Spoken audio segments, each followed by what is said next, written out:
2026-yil Qurbon hayiti namoz vaqtlari. Assalomu alaykum aziz dindoshlar. Kirib kelayotgan Qurbon hayiti barchangizga muborak bo'lsin. 2026-yilda Qurbon hayiti 27-may chorshanba kuniga to'g'ri keladi.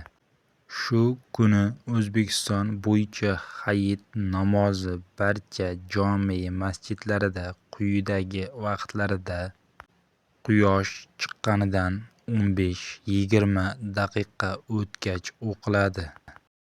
Ushbu jadvalda esa Qurbon hayitining namoz o'qilish vaqtlari belgilangan. Toshkent shahri, Toshkent viloyati 06:50 da o'qiladi.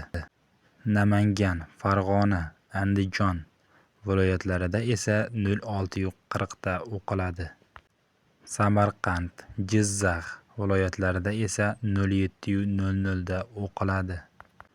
Buxoro, Navoiy, Qashqadaryo, Surxondaryo viloyatlarida esa 07:05 da o'qiladi. Xorazm viloyatida esa 07:25 da namoz o'qiladi. Qoraqalpog'iston Respublikasida esa 07:30 da Qurbon hayiti namozi o'qiladi. Shahar va tumanlardagi aniq masjidlar bo'yicha jamoat vaqtlari O'zbekiston musulmonlar idorasi rasmiy portali orqali e'lon qilinadi. Bayram munosabati bilan o'zbekistonliklar uchun ketma-ket 5 kunlik, ya'ni 27dan 31-maygacha dam olish kunlari belgilangan.